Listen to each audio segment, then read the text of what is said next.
Huberman Lab guest series, where I and an expert guest discuss science and science-based tools for everyday life. I'm Andrew Huberman, and I'm a professor of neurobiology and ophthalmology at Stanford School of Medicine. Today marks the 5th episode in our 6-episode series all about sleep, with expert guest Dr. Matthew Walker. Today's episode focuses on the inextricable link between sleep and our mental health. For instance, a specific stage of sleep called rapid eye movement, or REM sleep, is critical for removing the emotional content of our previous day's memories, and in doing so provides a sort of therapy within sleep that allows us to feel emotionally restored when we wake the next morning. We discuss what happens when you are deprived of REM sleep to a small or greater degree, and we discuss how to improve the quality and quantity of your REM sleep in order to ensure mental health. We also discuss science-based protocols for reducing rumination and negative thoughts before sleep. The information shared by Dr. Walker in today's episode is sure to be critical for anyone that is either struggling with mental health issues or who simply wants to bolster their overall mental health. Before we begin, I'd like to emphasize that this podcast is separate from my teaching and research roles at Stanford. It is, however, part of my desire and effort to bring zero-cost to consumer information about science and science-related tools to the general public. In keeping with that theme, I'd like to thank the sponsors of today's podcast. Our first sponsor is 8 Sleep. 8 Sleep makes smart mattress covers with cooling, heating, and sleep tracking capacity. Many times on this podcast, we discuss how in order to fall and stay deeply asleep, your body temperature actually needs to drop by about 1 to 3 degrees. And in order to wake up feeling maximally refreshed and energized, your body temperature needs to heat up by about 1 to 3 degrees. 8 Sleep makes it very easy to control the temperature of your sleeping environment so that it's easy to fall and stay asleep and wake up feeling refreshed. I started sleeping on an 8 Sleep mattress cover several years ago, and it has completely and positively transformed my sleep. So much so that when I travel to hotels or Airbnbs, I really miss my 8 Sleep. I've even shipped my 8 Sleep out to hotels that I've been staying in because it improves my sleep that much. If you'd like to try 8 Sleep, you can go to 8sleep.com/Huberman to save $150 off their Pod 3 cover. 8 Sleep currently ships to the USA, Canada, UK, select countries in the EU, and Australia. Again, that's 8sleep.com/Huberman. Today's episode is also brought to us by Element. Element is an electrolyte drink that has everything you need and nothing you don't. That means plenty of the electrolytes, magnesium, potassium, and sodium, and no sugar. As I mentioned before on this podcast, I'm a big fan of salt. Now, I want to be clear, people who already consume a lot of salt, or who have high blood pressure, or who happen to consume a lot of processed foods that typically contain salt, need to control their salt intake. However, if you're somebody who eats pretty clean and you're somebody who exercises and you're drinking a lot of water, there's a decent chance that you could benefit from ingesting more electrolytes with your liquids. The reason for that is that all the cells in our body, including the nerve cells, the neurons, require the electrolytes in order to function properly. So we don't just want to be hydrated, we want to be hydrated with proper electrolyte levels. With Element, that's very easy to do. What I do is when I wake up in the morning, I consume about 16 to 32 ounces of water, and I'll dissolve a packet of Element in that water. I'll also do the same when I exercise, especially if it's on a hot day and I'm sweating a lot. And sometimes I'll even have a third Element packet dissolved in water if I'm exercising really hard or sweating a lot, or if I just notice that I'm not consuming enough salt with my food. If you'd like to try Element, you can go to drinkelement, spelled LMNT.com/Huberman to claim a free Element sample pack with your purchase. Again, that's drinkelement, LMNT.com/Huberman. Today's episode is also brought to us by BetterHelp. BetterHelp offers professional therapy with a licensed therapist carried out entirely online.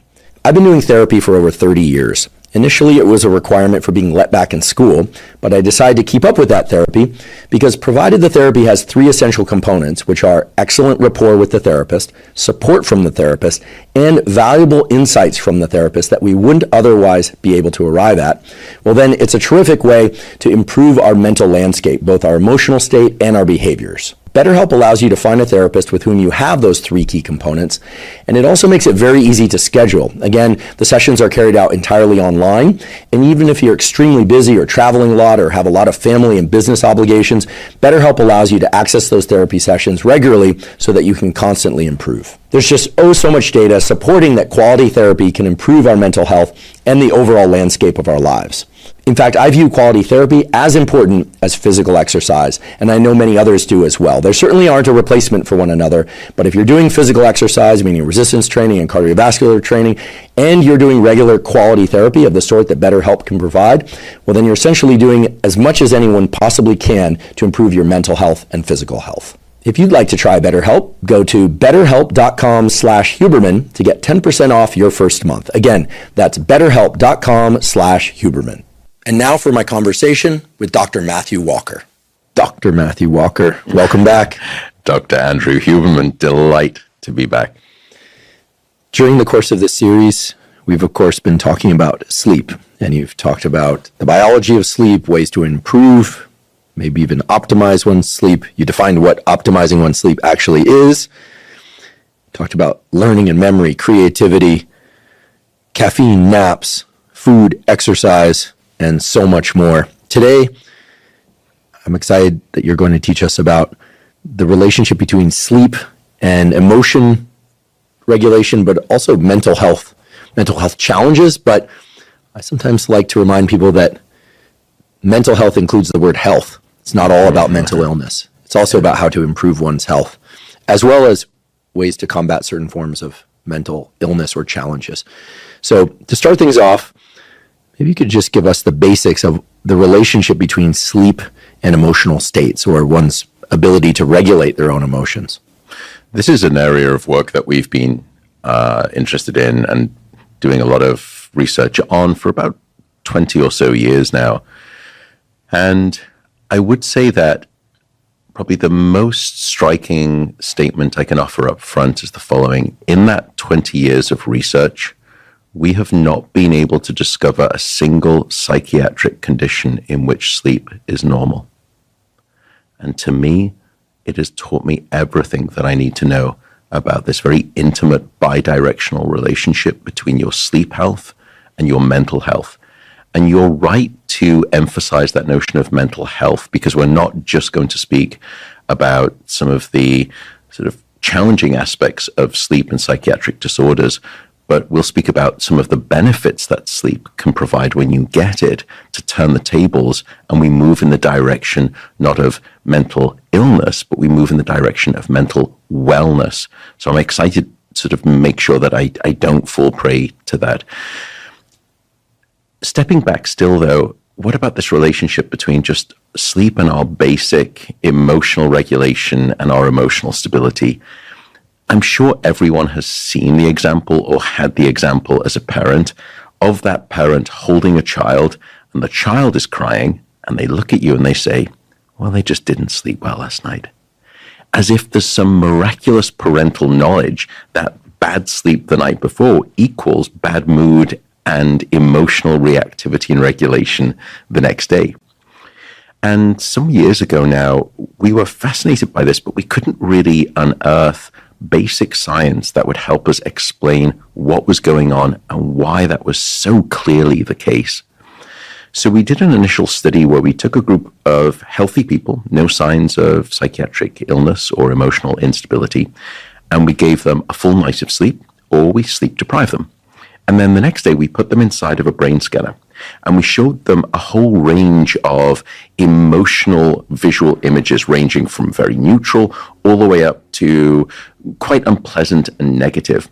And we were looking at how the brain was reacting to those emotional experiences with versus without sleep. And the structure that we'd initially focused on was a structure that you've spoken about before called the amygdala. And you actually have one on the left and the right side of your brain. And the amygdala is the centerpiece region for the generation of emotional reactions, both positive and negative. But here we're focusing on that aversive, that negative aspect. And when we looked at that structure in people who are sleep deprived, what we saw relative to the people who'd had a full night of sleep was a 60% increase in amygdala responsivity under conditions of sleep deprivation.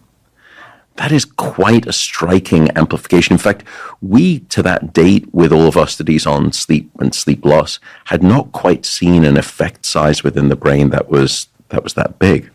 Sorry to interrupt, but just to make sure that everyone's on the same page. So people are being shown images with varying degrees of emotionality, including images that are known to evoke negative, averse emotions, as we call them in the laboratory.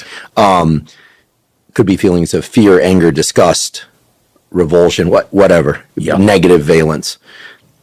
Was it the case that sleep deprivation increased the activity in the amygdala to such images by 60% only for the aversive images, or for, let's say, a neutral image presented to somebody who has had plenty of quality sleep?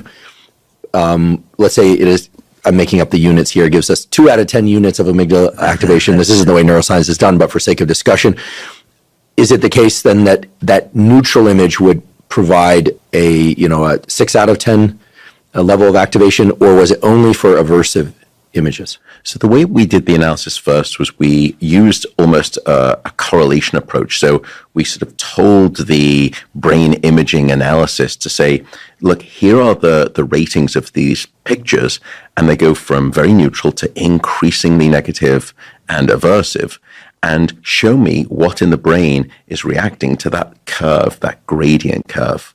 And sure enough, you've got the magnitude overall was 60%. But it's a very interesting point that you make, because where the amygdala started to respond and that responsivity started to hook up in the activation and the sort of aggravation direction was much earlier in the curve of emotionality. In other words, things that previously, when you've had a good night of sleep, do not feel particularly emotional, started to become rather emotional when you were not getting sufficient sleep.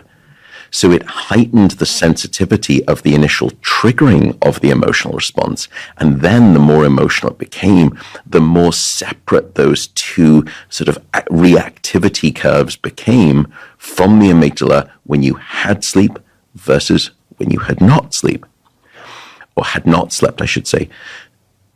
To us, then, the question became, well, why? Why is the amygdala so reactive and uncontrolled when you are absent sleep? And we did another analysis, and what we found was that there was a structure in your frontal lobe, and the frontal lobe just sits directly, sort of if you think about your eyes and you go directly up, you're in your frontal lobe. And it was a particular part of the frontal lobe, the middle part that sits right between your eyes, something that we call the medial prefrontal cortex. And what we found was that with a night of sleep, the medial prefrontal cortex was strongly connected to the amygdala. Why is that important? It's because that part of your frontal lobe is very good at acting like a control rational mechanism on your deep sort of, it's not Neanderthal, but your deep emotional brain centers. But without sleep, we found that that connection had been severed. And so it was almost as though without sleep, you become all emotional gas pedal and too little regulatory control brake.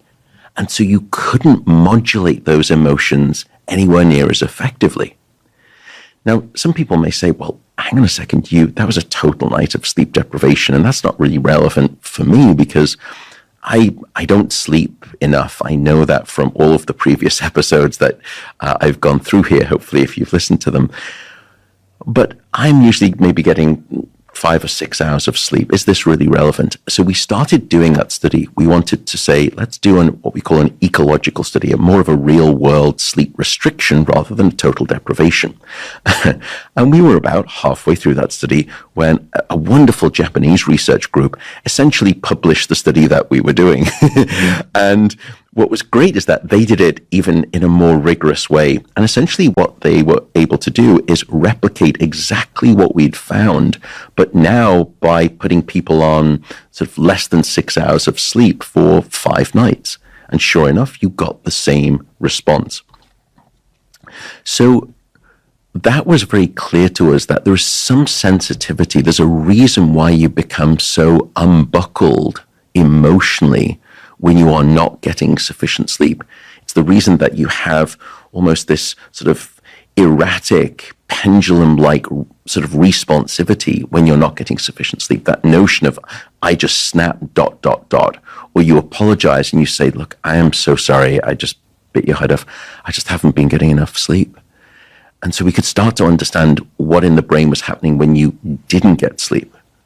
It's such an important finding for a couple of reasons that maybe we can explore. Previously on the podcast, we had a guest, doctor, he's a neurosurgeon, Matt McDougall. He's the lead neurosurgeon at Neuralink. Yeah. He came up through Stanford, works on deep brain stimulation, et cetera. And I love his description of what the prefrontal cortex does. It jives perfectly with the way you describe it, which is, he said, the main function of the prefrontal cortex is to say shh to specific brain areas under specific contexts. So the shh, of course, is his way of describing neural inhibition, so quieting of neural activity in certain brain circuits under certain conditions, because there are conditions under which you want your amygdala activation to be very robust, fast, and there's time for, protecting oneself, maybe even certain situations for swift, violent action to protect your family, etc.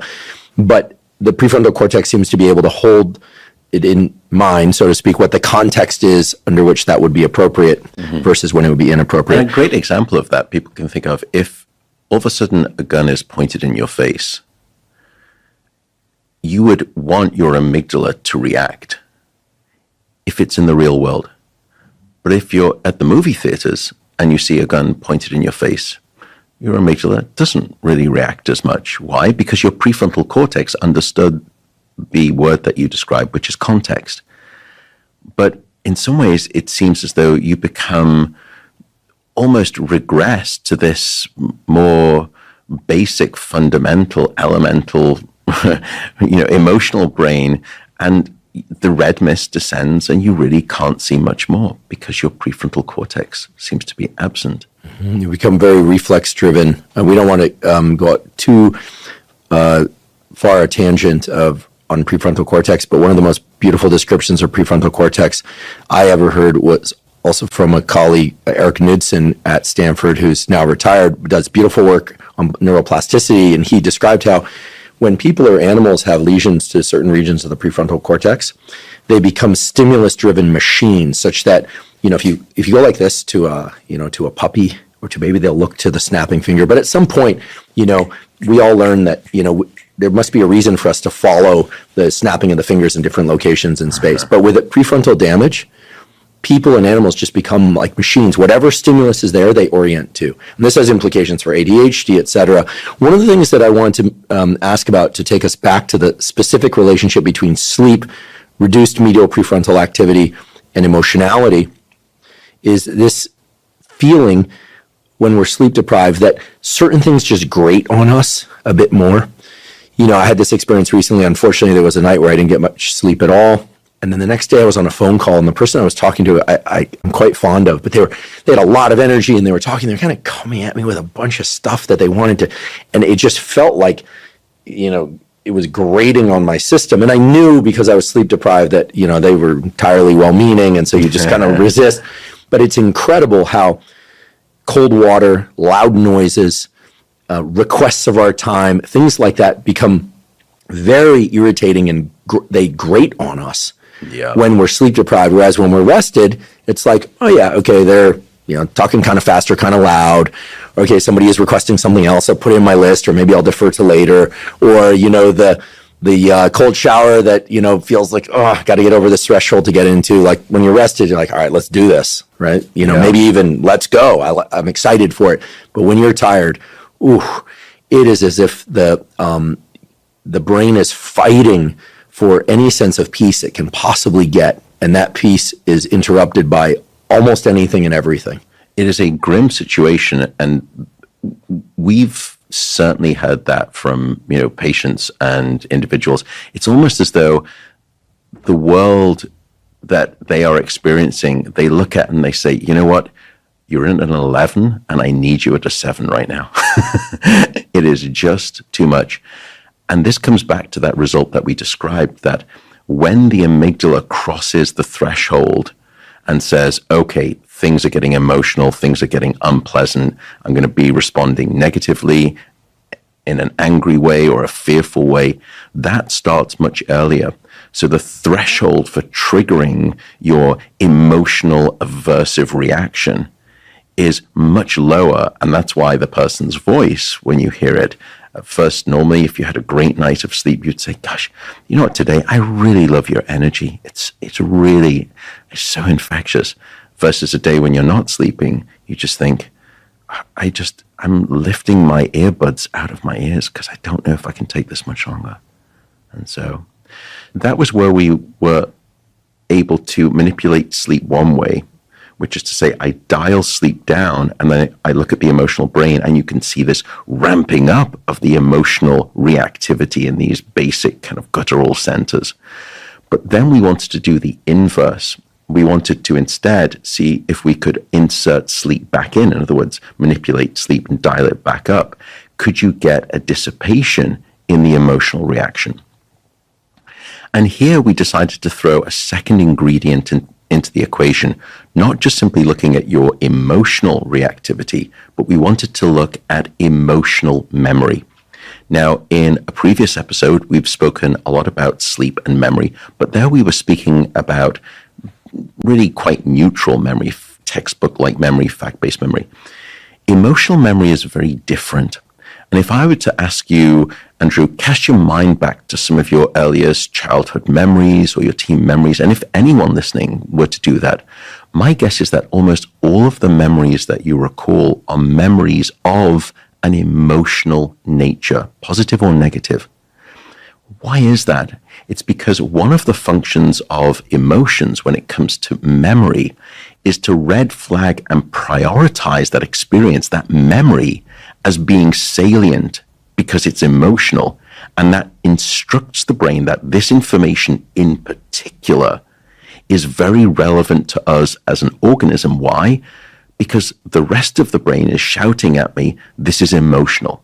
So there is something very privileged and very special about an emotional memory, like a red flag that tags it for priority in the brain. But something I started to notice when I would read the data, both the neural data and the subjective data on emotional memory, led me to get very interested in what happens with emotional memories over time. Because what you will hear is that if I were to ask you, recall an emotional memory, just try to remember it. My guess is that now at the time of recollection, much later on, you are not having the same regurgitation of the same visceral emotional reaction that you had at the time of the experience. What that sort of turned a light bulb moment on for me was that somewhere between the initial experience and the later recollection of that emotional memory, the brain has done a very clever trick. It has divorced the emotion from the memory. So now when you come to recollect that emotional memory, let's say days later or even months later, in some ways it is a memory of an emotional event, but it is no longer as powerfully emotional itself as it was at the time of the experience. Right. And I started to wonder, is that time or is that time asleep? So we did a study and we had people experience these emotional memories, sort of essentially make emotional memories, and they were doing it inside of a scanner. And then we gave them a night of sleep or even a nap, and then we brought them back, or we just had them learn those emotional memories in the morning and then bring them back after an identical amount of time to try to soften those emotional memories, but without sleep. And we put them back in the scanner. And we were able to look to see when you come back later in that second session, is your emotional, and you recollect those experiences and you relive them, is the emotional reactivity at that second session any different to the first session? And is that different if that time elapse has contained a full night of sleep versus you've just been awake?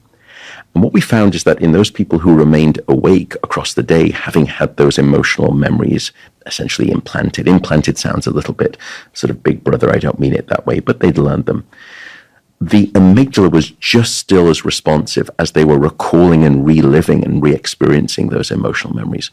But in those people who had the same amount of time to process the memories, but had had a full night of sleep, we saw this incredible emotional amygdala depotentiation. And what that taught me was that the sleeping brain was able to almost detox the emotional memory. It is, think about it like an informational orange, that the emotional memory has this bitter emotional rind around it, and then you've got the informational orange in the middle. And what sleep was doing was stripping the bitter emotional rind off the informational orange, so that then when you came back the next day, again, it is now a memory of an emotional event, but it's no longer triggering that strong visceral reaction. In other words, and we describe this theory as something called overnight forgetting, which is that when it comes to an emotional memory, you both sleep to forget and sleep to remember, respectively, which is that you sleep to remember the information, the memory of the experience, but it is no longer emotional itself. And from there, we built a biological model of exactly how this works. Because when we looked at the sleep group who'd had that full 8-hour opportunity, we asked the question, because we'd measured their sleep, what is it about that sleep that seems to provide this form of, it's almost overnight therapy? How is it doing that? What stage of sleep is doing that? And sure enough, what we found was that it was REM sleep, rapid eye movement sleep, associated with dreaming. And the greater the amount of REM sleep, the greater the amount of emotional depotentiation, the greater the amount of sort of emotional detox that you got the next day. And one of the fascinating things that we didn't quite mention in the episode where we described what is sleep, and we described the different stages, including REM, and we spoke about the brain changes. Something utterly unique happens during REM sleep. Levels of a brain chemical called noradrenaline are completely shut off. It is the only time during the 24-hour period when you see the complete cessation of noradrenaline in the brain. And of course, noradrenaline is associated with many different functions, and you've elegantly described them. One of the functions is that it's associated with emotional responsivity and the focus and that sort of strong sort of emotional energy. And people will know we speak about, it has two names, noradrenaline or norepinephrine, same thing, US, UK. But people, of course, are familiar with the sister chemical in the body called adrenaline. Upstairs in the brain, we can think about noradrenaline. And during REM sleep, noradrenaline is completely shut off. This stress-associated neurochemical, it's not only associated with stress, but it's associated with lots of things, but stress included. Is noradrenaline shut off in the brain and body during rapid eye movement sleep? No, it's not. It seems to be specifically within the brain that there is this blockade of noradrenaline, and serotonin goes down too. Whereas another chemical called acetylcholine, which is another neurotransmitter, that ramps up in the brain. So if there is a brain chemical that seems to be underlying REM sleep or dream sleep, it seems to be acetylcholine. And in fact, in some parts of the brain, you can see almost a 30% greater amount of acetylcholine in some brain regions than when we're awake. Yet, on the other hand, when we think about noradrenaline and serotonin, they are both shut off. So the stress-related chemical within the brain is switched off during REM sleep. However, if you look at other parts of the brain, the memory-related centers of the brain, such as the hippocampus that we've spoken about before, and the amygdala that I just mentioned too, those are very active during REM sleep. So we laid out this biological model that is almost beautiful, that REM sleep is this perfect condition for emotional overnight therapy, where you can reactivate and sort of experience and reprocess those emotional memories, but you're doing it in a neurochemically, quote unquote, safe environment that allows you to strip away the emotion from the memory. I'd like to take a brief break and acknowledge our sponsor, AG1. AG1 is a vitamin mineral probiotic drink that also contains adaptogens and is designed to meet all of your foundational nutritional needs. By now, I'm sure you've all heard me say that I've been taking AG1 since 2012, and indeed that is true. Now, of course, I do consume regular whole foods every day. I strive to get those foods mostly from unprocessed or minimally processed sources. However, I do find it hard to get enough servings of fruits and vegetables each day. So with AG1, I ensure that I get enough of the vitamins, minerals, prebiotic fiber, and other things typically found in fruits or vegetables. And of course, I still make sure to eat fruits and vegetables. And in that way, provide a sort of insurance that I'm getting enough of what I need. In addition, the adaptogens and other micronutrients in AG1 really help buffer against stress and ensure that the cells and organs and tissues of my body are getting the things they need. People often ask me that if they were going to take just one supplement, what that supplement should be, and I always answer AG1. If you'd like to try AG1, you can go to drinkag1.com/Huberman to claim a special offer. You'll get 5 free travel packs plus a year's supply of vitamin D3 K2. Again, that's drinkag1.com/Huberman. In some ways, it does resemble behavioral desensitization therapy, whereby under the care of a qualified psychiatrist or psychologist, somebody will be encouraged to recall in a great degree of detail some very difficult, maybe even traumatic event. And through repetition, and of course through the knowledge that there's support in the immediate environment that will allow them to safely move through that experience. Should their heart rate go up, they're sweating profusely, having trouble getting the words out. There's very unfortunately common features of trauma and negative memories. But the idea, as I understand, is to repeat the recall many times often in that safe environment, such that eventually what was initially a really terrible event remains a terrible event, but the emotional load of that event is removed from the person's sort of neural understanding of the event. The way I've heard it described is what starts as a tragic, traumatic story eventually becomes a kind of a sad, boring story. Boring to the person who's saying it, meaning it doesn't evoke as much autonomic arousal.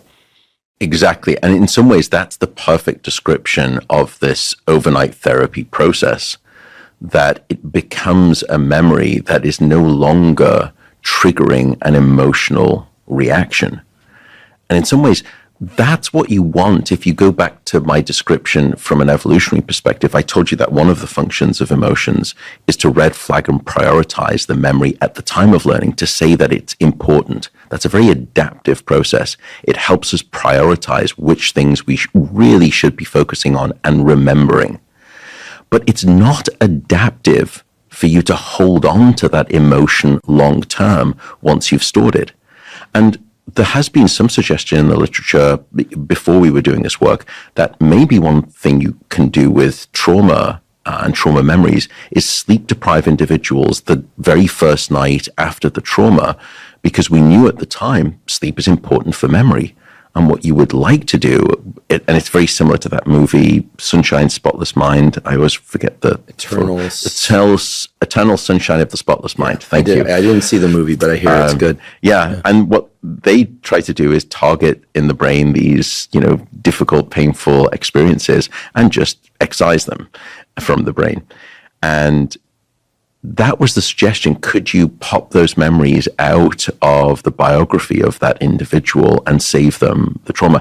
I would argue that's not really what you want to do, because let's say that I have a trauma experience where I was walking home at night from the sleep laboratory late at night, and I was coming down the kind of an alley to take a shortcut, and someone sticks me up with a gun, maybe some violence. I don't want to remove that memory. I would like to remove the trauma response associated with that memory. But I would argue for me as an organism, it's still very important for me to remember that that alley was associated with a bad experience, and I should forego going down that very same route again. I want to hold on to the memory, the information. I want to let go of the emotion. I want to sleep to remember, and I want to sleep to forget. And I'll come on to why I think that's relevant to PTSD when we perhaps speak about that condition, and it's very, very relevant. But coming back to REM sleep, we looked back in the literature to see if we could find signs that REM sleep had this relationship with even just your basic emotional reactivity.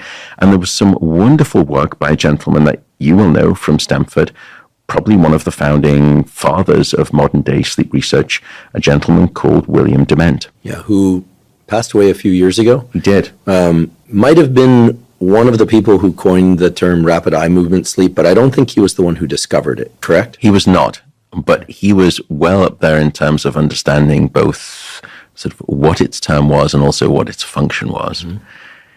He, legend as he was, very early on, this was probably in the 60s, he would take individuals, because we didn't really have the first published report of these two types of sleep, of REM and non-REM, until they collected the data or found the data in 1953. It was published in 1954. So in other words, we discovered that, even up to then, prior to then, we just thought sleep was sleep. We didn't have any knowledge that there were these different stages. So in the same year that Francis Crick, unveiled this incredible helical structure that was called a DNA strand, we also discovered the different stages of sleep. But in the 60s then, William Dement, knowing that there were these two types of sleep and knowing that there was something that was going on with REM sleep where people were dreaming and he would be waking people up from these different stages, and found that it's far more likely for people to report a dream. He wondered what the consequence would be if you selectively deprive people of this stage of sleep, of dream sleep. So he brought individuals into his laboratory, and every time they would go into REM sleep, they would go into the room, they would wake them up, have them do some mathematical problems for 2 or 3 minutes, and then put them back asleep, and they go back into non-REM. And then as soon as they went back into REM, they would wake them up again. And the first night they would have to go into the room maybe 6 or 7 times. Still brutal for the person in the experiment. It's not too much fun. But by the end of the 5 days or 6 days, I think they were going back into the room something like 17, 18 times. Why? Because the people were building up this growing REM sleep debt, and the brain had such a hunger for it that by night 5 of no REM sleep, all it wanted to do was rocket into this thing called REM sleep and start devouring it with high volume. But that wasn't the interesting part. The interesting part was the consequence to these subjects. They were all well-adjusted, perfectly normal individuals. By about day 3 of selective REM sleep deprivation, they started to show signs of paranoia. They started to believe people were out after them. They started to have hallucinations and delusions. And by day 5, they were bordering on having, aspects of quite severe psychosis. And so what all of this research has taught us in some ways is that it's almost as though REM sleep, and again, it's hyperbolic, is the difference between sanity versus insanity. It's the thing that separates those two. And there's a wonderful quote from an American entrepreneur called E. Joseph Kosman. And for all of the years of work that we've been doing in this field, and I've spilled so much ink over this, including in the book, he summarized it in a single sentence. The best bridge between despair and hope is a good night of sleep. And that's exactly what the data is demonstrating in terms of basic emotional brain function. Such a powerful link there. And I think it's appropriate, therefore, if we explore a little bit about what the link actually consists of in a way that will provide people a kind of a compass for when they're feeling a little bit less emotionally regulated, or if they would like to improve their levels of emotion regulation. This is going to be a little bit of an exploration, but you may recall this is an exploration that you and I had some years ago when we were talking about the relationship between rapid eye movement, sleep, and emotionality. And here you've described that the medial prefrontal cortex normally plays this kind of role, this suppressive role over the amygdala under conditions where there is something to consider. Is it averse? Is it not averse? How averse is it, right? But in terms of what we know about stress and emotion, the autonomic nervous system, this incredible system that balances sympathetic, meaning alertness, arousal, sometimes called the fight or flight system, and parasympathetic activation, sometimes called the rest and digest system. It's the balance of the two that dictates one's emotional state and alertness, level of stress, etc. And I've always imagined the autonomic nervous system, the sympathetic and parasympathetic nervous system, as sort of a seesaw. Yeah. But on this seesaw sits us, right? Mm-hmm. And we can move back and forth across this seesaw. But there's a component of the seesaw that, in my mental model, which is the hinge, how tight the seesaw is, meaning how easily or how challenging it is to tilt the seesaw to one or the other side. Mm-hmm. And I don't know if the mechanism has been discovered, but I feel like what happens under conditions of REM deprivation or sleep deprivation, that is sleep deprivation, but you've beautifully described how it's REM deprivation in particular that can do this, that the hinge becomes loose. But the hinge doesn't become loose toward us becoming more parasympathetic and relaxed. There's an asymmetry there. It's as if the seesaw now wants to flop to sympathetic activation until we're so exhausted that we just disappear into sleep. So the question is this, and maybe all we have here is opportunity for speculation, but is there any understanding of what the hinge might be and how sleep would adjust the tightness of that hinge? Yeah. And if people are following this, what we're really trying to get to is, you described a neural circuit mechanism within the brain, but is this, for instance, the gating of the release of epinephrine, adrenaline, and cortisol? I mean, I could imagine that's regulated by the brain, but when we're deprived of REM sleep, that process becomes less poorly gated, and we just will punch out a bunch of adrenaline in response to, a phone call from a close friend that you adore, but their voice is just a little bit loud and you're like, oh, this is rough, etc. Do we understand the nature of the hinge? We do a little bit, and it's something that we started off trying to test with one specific belief, and then we were beautifully course corrected by the data. We thought that the hinge was going to be, once you were sleep deprived and you started to slide down into that fight or flight branch, the more sympathetic and away from the parasympathetic, that the hinge would get ever tighter the further into that sympathetic stress-related fight or flight dip that you had, and there you would stay. It wasn't quite that simple. What we found was that when I challenge you or put you either under a very simple cardiovascular challenge, let's say I'm just having you grip a bar for a long period of time, or we have you under some other, maybe even if it's an exercise regimen, when you are in a sleep-deprived state and you are largely inert and not interacting with the world, you actually are in a more strong parasympathetic state. It's almost as though you do not want to interact with the world per se.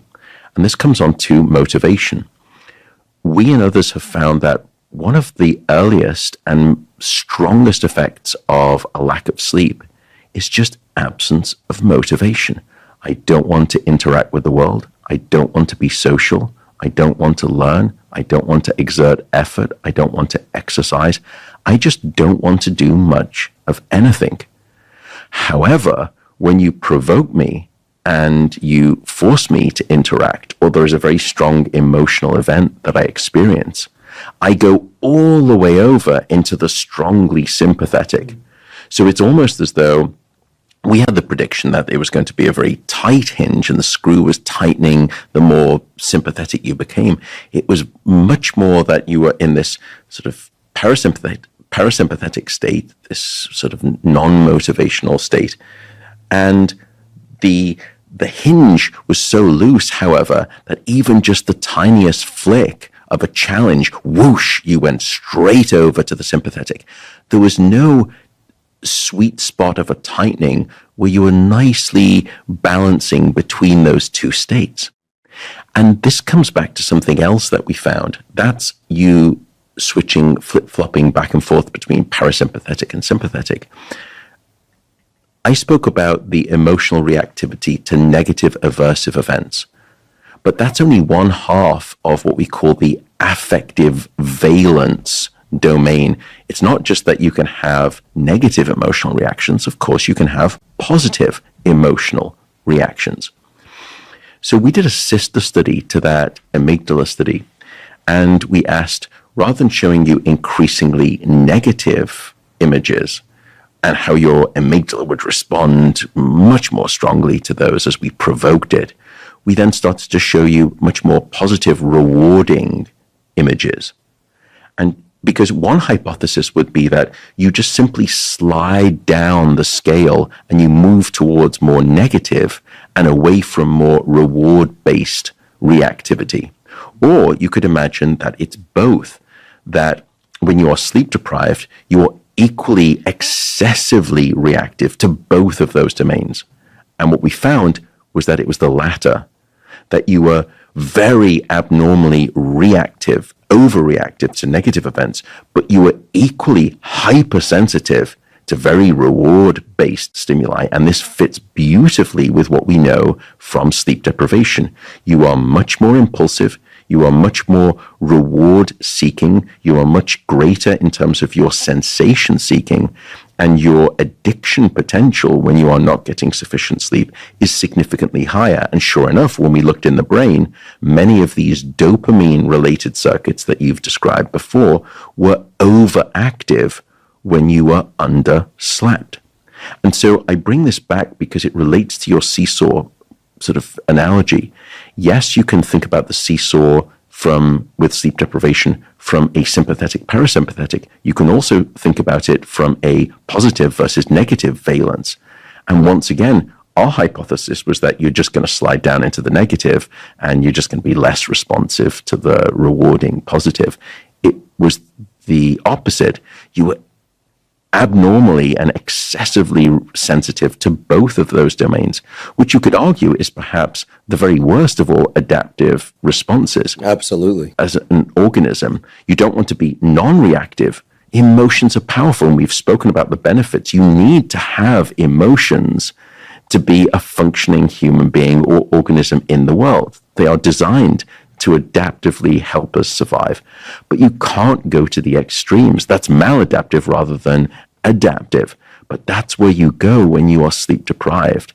It's this loose hinge, and you become very, very erratically and extremely reactive from a neural perspective. Yeah, my understanding is that, sleep deprivation definitely increases impulsivity and addictive potential. It's so worst of both worlds in this case. And given that, now would probably be an appropriate time to just cue people to some of the things that they can do to improve or maximize their rapid eye movement sleep. This was covered in detail in episodes 1 and 2.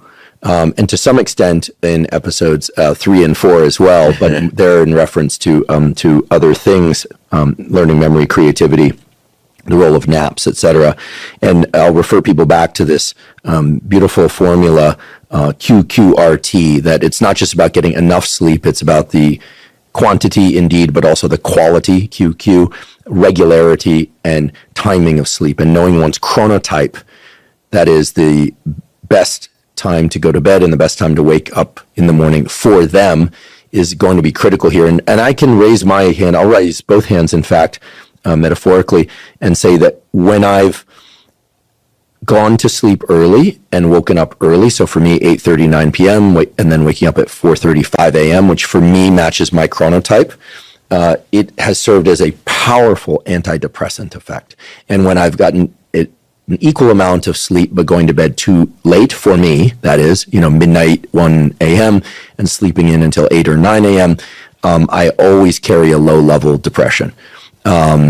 Fortunately, not something that needed to be medicated, but it's a striking effect in the positive direction when obeying QQRT, and in the negative direction when not. So maybe just because we can provide some links to those segments in the show note captions, but maybe just for people that are here now, if we were going to list out 2 or 3 things that one can do to try and maximize the quality and quantity of REM sleep without going on too much of a tangent, but at the same time we do want to highlight that addressing that QQRT formula for ourselves is going to be critical. So maybe for REM sleep, in the domain of exercise, temperature, et cetera, are there any kind of quick bullet points that we can refer people to?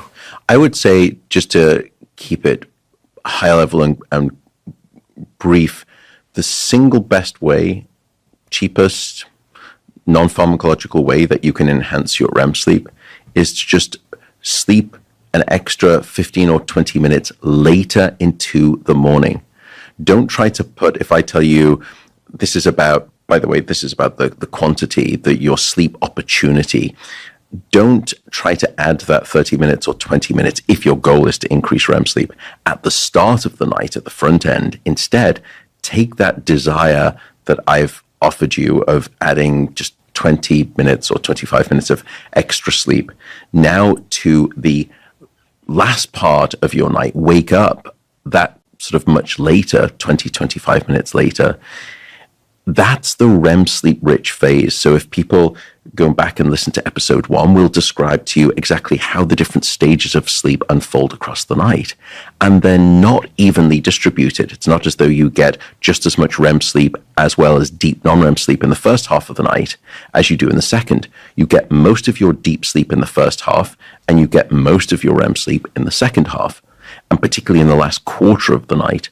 And this leads us to understand that the later into the morning hours that we go, the greater the hunger preference and the taste desire there is of your brain to start sampling from the finger buffet of all of those different stages, this thing called REM sleep. And the later that you sleep into the morning, the more of that REM sleep that you will have. And many people will have experienced this at the weekend, where they have this pattern that we don't recommend based on the QQRT. QQR, regularity, go to bed at the same time, wake up at the same time. What we see often in society is something that we call social jet lag, where you're short sleeping during the week, and then at the weekend, you're out with friends or you're out sort of on the town, you go to bed late and you wake up late. And maybe you're doing that by 2 hours. Maybe you're normally in bed by 10 p.m. during the week. But now at the weekends, you're going to sleep maybe 12, 12:30, and you're waking up 2-3 hours later on a Saturday and Sunday. And then the problem with that, parenthetically, is on Sunday evening, you've now got to go back to work the next day. So you have to push yourself back to 10:30 or 10 o'clock, whereas you were going to bed, let's say, at 1 a.m. on Friday and Saturday night. That's a 3-hour time shift. And people are doing that very frequently. That's the equivalent of you and I flying back and forth from Los Angeles to New York every single weekend in terms of our circadian rhythm. And it's brutal on it. But this is separate from this notion of your timing, the final part of the QQRT. And by pushing your timing a little bit later into the morning when you wake up, you will experience more REM sleep. And as I said, when people sleep later, they go to bed later at night and they wake up much later in the morning at the weekend. I strongly suspect that if they paid attention, they would say, at weekends, I always dream more. I can remember my dreams and they're more intense. It's not because there's something magical about how your memory recollection of dreams operates on Saturdays and Sundays. It's because you've slept in later. You've gone into that REM sleep rich preferential phase in the morning, and therefore you've increased your REM sleep. So I would say that that's probably the easiest way that you can start to modulate REM sleep. So that's a terrific do. And I think we can probably summarize the top don't as don't drink alcohol, because it abolishes REM sleep. Alcohol and THC are both very potent ways that will remove or obliterate your REM sleep. And we spoke about this in the episode on THC when we discussed this. I think just yesterday I got a very long email, and I'm sure you get lots of emails from delightful people in the public, and a gentleman just saying, I was using cannabis for probably about 7 years, and then I watched or listened to some of your content, and I stopped, and I just had this explosion of dreams, and I was never recollecting any of my dreams before, But now they came back, and goodness, were they vivid, they were rich, and I could not believe it. And that's REM sleep. And that's because during the cannabis use, by way of the THC, not the CBD, you've been blocking that REM sleep. You've built up that pressure, just as we described in the dement studies. And then when you finally do take away the agent that is blocking the generation of REM sleep, the THC, all of a sudden your brain doesn't just go back to having its standard amount of REM sleep and dreaming. It has that, plus it tries to get back as much of it as it possibly can by having what we call a REM sleep rebound. And that's why people, when they stop using, they end up having this intense REM sleep. By the way, to your point about reward and addiction sensitivity with sleep deprivation, one of the things that we did in a collaboration, gosh, this was years ago when I was at Harvard, with Carl Hart, who I think I don't know if you... At Columbia. Yeah, Columbia, you know him. Yeah, he's a fantastic researcher, very interesting man too.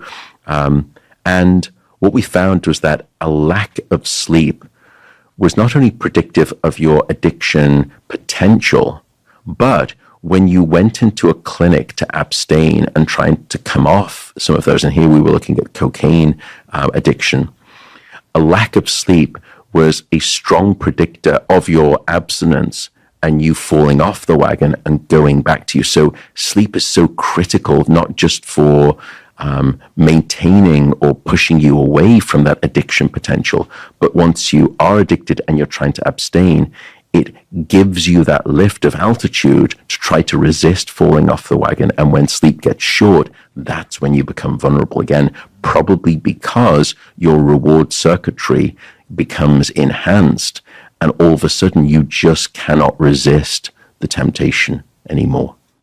I want to take a brief break and acknowledge our sponsor, Inside Tracker. Inside Tracker is a personalized nutrition platform that analyzes data from your blood and DNA to help you better understand your body and help you reach your health goals. Now, I've long been a believer in getting regular blood work done for the simple reason that many of the factors that impact your immediate and long-term health can only be analyzed from a quality blood test. The problem with a lot of blood tests out there, however, is that you get information back about metabolic factors, hormones, etc., but you don't know what to do with that information.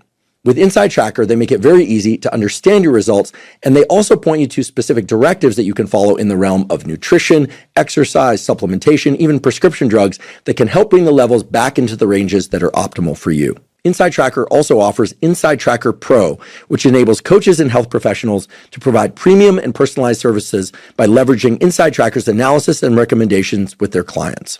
If you'd like to try Inside Tracker, you can go to insidetracker.com/Huberman to get 20% off any of Inside Tracker's plans. Again, that's insidetracker.com/Huberman. I think the takeaway is very clear. In order to be your best emotional self, that is, in order to be able to access positive emotions to their full amplitude, motivation, learning, as we also covered in a previous episode, but also to stay out of those irritable emotional traps of life, and to be a regulated person, calm and joyful person, it stands to reason to minimize alcohol and cannabis use unless there's some medical reason why someone should do otherwise. But the real take-home message here is get as much rapid eye movement sleep as possible and don't do anything to inhibit it. Yeah, get as much sleep. So focus on all of those four macros of sleep: quantity, quality, regularity, and timing. And notice that if you want to try to optimize some of that emotional reactivity and balance, you may want to slightly over-index on your REM sleep in that regard. And one easy, cheap way of doing that, if you can, lifestyle permitting, and again, of course, I understand everyone has a life to live and pressures, but that's the way that if you were to ask me, can you do it and do it simply? Yes, you probably can. Great. You touched on trauma a little bit already, but now would be the appropriate time, I think, to talk about PTSD, post-traumatic stress disorder, which I think we can use the definition of PTSD and trauma that the great Paul Conti, former guest on this podcast, who also did an expert series. Man. Yeah, an incredible man. What a mind on him, and what a generosity of sharing information in clear ways about mental health, as he did in the 4-episode series on mental health here, and he's been on other podcasts as well. Wrote a marvelous book on trauma. Paul defined trauma as some event that is aversive, that changes the way that our nervous system works such that we function less well in the future. It's not that every negative event, every negative emotion associated memory is trauma. I think that's a misconception. Yeah. But there are things that happen to people or that they observe happening to other people. So there's first person trauma, third person observational trauma, et cetera. And these can be single events, multiple events. Sadly, this stuff happens. It can be neglect. So sometimes it's the absence of an event, right, which becomes the traumatic event that fundamentally rewire some component of neural circuitry such that we don't function as well in terms of relationship to anything: work, food, sex, sleep, relationships, baseline levels of emotionality, and on and on. So what is the relationship between sleep and post-traumatic stress disorder specifically? I think some of what we've covered already certainly touches on this, but PTSD seems to me that it might be its own unique case. It is, because if you look at the diagnostic criteria for PTSD, firstly, you see sleep disturbance. And as I said right at the top of this episode, there is no major psychiatric disorder where there isn't some mention of sleep problems in its diagnostic criteria. But something else was intriguing about PTSD that compelled me to think about it and then create a theory around it. It's not just sleep problems, it's also nightmares, and specifically repetitive nightmares. In fact, repetitive nightmares form part of the diagnostic criteria for you to receive a diagnosis of PTSD. That's how reliable they are. And as I thought more about this model of overnight therapy, this notion that sleep, and particularly REM sleep, provides a form of emotional first aid, PTSD stood out to me as something that I had to return to explain. Why? Because if you think about PTSD and a veteran, it is the perfect example of the process that I described of emotional depotentiation failing. Because what I started to realize is that in PTSD, there is this trauma experience. And then perhaps what's happening is that sleep, the brain goes back to sleep that night and says, okay, please do your elegant trick of stripping away the emotion from the memory, and it fails. So then what happens the next night? The brain comes back and says, I'm sorry, but I still got this very emotionally charged memory. Please do your elegant depotentiation of the emotion from memory, and it fails again. Almost like this broken record that was so indicative of these repetitive nightmares. And then when you looked at PTSD, I told you that REM sleep is a time of this remarkable decrease in noradrenaline. But if you look at PTSD patients, they actually have heightened levels of noradrenaline and also in the body adrenaline as well. In sleep. In sleep, and also when you look just as a basal state as well. So there's something not quite right with the noradrenaline story in REM sleep in PTSD patients. So I had just published this paper, and I was up at a conference in, I think it was Portland, and I presented the theory that, or the data that we had on healthy people, and I put forward this theory of PTSD. And then later that afternoon, a psychiatrist came on the stage called Murray Raskin, and he was working a lot with PTSD vets. And he described data which I couldn't believe. It's one of those moments, Andrew, where you're at a scientific conference, and I think it happens maybe once in a career if you're lucky. All of the hairs on the back of my neck stood on sharp end, because he was saying, we've got this data and we don't quite understand it.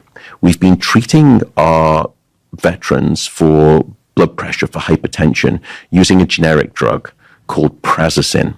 And prazosin blocks the adrenergic response in the body, because you're trying to sort of tamp down that sympathetic activation in the body. So it's a beta blocker. So it's an alpha adrenergic antagonist. Not a beta blocker. So it's not a beta blocker, but it's blocking the adrenergic system. And so, and it's it's a generic, pretty cheap drug, but it turns out that it crosses the blood-brain barrier. So it doesn't just stay within the body, it goes up into the brain. And he said, we don't really understand it because I've been giving patients this medication and it works to a degree, but something else happens. They come into the clinic and they say, Doc, I'm not having those nightmares anymore. They seem to have gone away. And these patients seem to start to show signs of resolution. So all of a sudden, I had a model, a clinical model that was in search of data, and he had data that was in search of a theoretical model. I couldn't believe it because it's exactly what I would predict, which is that if noradrenaline is too high in PTSD, you're not processing and stripping the emotion from the memory. So it keeps coming back over and over like this repetitive nightmare. But then if you block and help bring back down that level of noradrenaline to that which would be seen in a normal, healthy person, in other words, completely blocking it, all of a sudden the emotional memory gets the chance to be processed and you finally start to get symptom resolution. So we couldn't believe it. He flew down to Berkeley. We spent several days together. We went out to dinner. We just could not stop talking. He subsequently did some incredible work in this area, and Prazosin went on to become an FDA-approved medication for PTSD and repetitive nightmares that was approved by the Veterans Administration. Bravo! And so, no, it's not me. It's all of his work. No. You can't. This to me is the scientific collaborative. Conceptual equivalent of the old Reese's peanut butter cup commercials. For those of us old enough to remember, it's two people running toward one another on the beach, one with a jar of peanut butter, one with a bar of chocolate, and they crash into one another, and then they both, share in the delight of the chocolate peanut butter combination, which is an amazing combination. But here, a far more important example because it's led to clinical relief in patients with PTSD. So I'm not making light of that at all. But this is one of the reasons to go to scientific meetings. Seriously, this is one of the reasons why scientists need to talk. This is one of the reasons to do podcasts. Is it fosters hybridization of ideas, which is central to new discoveries, and in this case, a clinical discovery. I have a question about this notion of blocking norepinephrine in the brain and body. On the one hand, it seems that during rapid eye movement sleep, we know we're paralyzed, or we are paralyzed. That's a fact of rapid eye movement sleep. The brain is recalling memories often in great detail, sometimes through symbolic representation. Space-time is disrupted. It's either fast or slower, so because you're dreaming. And it seems that there's something powerful about being able to replay the memories and yet divorce them from certain neurochemical release in the brain and body to essentially uncouple them. And then, to me, it makes perfect sense why taking a drug that would reduce the amount of sympathetic arousal in sleep would help, especially PTSD, because you said with PTSD, sort of an invasion of the noradrenaline response into rapid eye movement sleep that is inappropriate. So does that mean that rapid eye movement sleep in people with PTSD is not truly rapid eye movement sleep? It's as if it's been abolished and replaced with something that's kind of pseudo-waking stress invaded, it's like a zombie REM, and it's not good. Is that correct? It seems to be, and you can look at this in terms of the electrical activity of REM sleep, the electrical brain waves of REM sleep in these patients. And you're right, it doesn't seem to be of the same electrical quality. But what was interesting in Murray Raskin's studies, when he started to treat patients with the prazosin and tamp down that noradrenaline, one of the other things that returned back to normality was not just that their symptoms dissipated, their REM sleep started to return with a greater amount. And so I think it fits very well with this notion that whatever REM sleep that was going on may not necessarily have been electrically or neurochemically identical to normative REM sleep. But when you assisted the system with a chemical to bring it back into normality, REM sleep was gifted back to the brain and emotional resolution started to unfold. Now, I should note that there have been a number of studies that have replicated the finding. Some studies have not, though, and so we still need to understand exactly why this is the case. And there are other therapies that we'll probably discuss in a later episode on dreaming that are as, if not more effective than that drug therapy for repetitive nightmares. That is a psychological intervention rather than a pharmacological intervention, and that seems to be very effective too. In 2017, as my laboratory was starting to explore some studies on humans on fear and trauma, I visited a trauma addiction center on the East Coast. The guy who runs it will be a guest on this podcast in the future. An amazingly talented trauma and addiction therapist by the name of Ryan Suave. And there it was that I learned about yoga nidra, non-sleep deep rest. And here's why. They were taking heroin addicts, gambling addicts, sex addicts, alcoholics, people with what they call behavioral process addictions and substance abuse addictions. And every morning after they woke up, the first thing that they would do was 1 hour of non-sleep deep rest, placing people into this liminal state. And I asked why. And Ryan said this is especially important to do with addicts when they arrive in inpatient recovery in the first week, and even more so in the first 3 days, because typically they are badly sleep deprived. And in addition to that, many of them are just not good at getting and staying asleep at night without the use of pharmacology, or in some cases, their behavioral addictions, depending on what it was. And so it was a kind of a self-directed relaxation training of sorts, first thing in the morning, that in addition, perhaps could compensate partially for some of the sleep deprivation that they no doubt were experiencing when they arrived. It's also a novel environment, and sleeping in novel environments can be challenging. So there is, as far as I know, no randomized controlled trials of this practice yet, but there are a good number of clinics and treatment centers that are now employing non-sleep deep rest, aka yoga nidra, for 30 minutes to an hour first thing upon waking, as one of the core components of treatment for helping people get and stay sober. I think it's absolutely fascinating because that morning time period as well can be, for those who are struggling with sleep, especially difficult. And you and I have spoken on this podcast series about sort of awakening at night or later in the morning when you really want to be asleep and it's just a struggle to get back. And as you noted there, he was saying they often come in underslept. And my suspicion is that they're probably getting sleep at the front end, in part because they're heavily medicated, but self-medicating in terms of helping their sleep. But then, of course, because they are asleep, they can't continue to medicate. So which part of sleep is fragile? It's those morning hours. And therefore, if you have something that is a compensatory tool that is not going to be the trigger of saying, just get back into bed, get under those sheets and sleep. Sleep doesn't work like that. Sleep is not something that we do. Sleep is something that arrives to us, with us. And if it's not, you can't force it. And it's a little bit like someone's name, in fact, quite the opposite, that the harder you try to remember, the further you push sleep away. And when you stop, it all of a sudden comes back. But I love this idea of inserting something like that as a compensatory tool.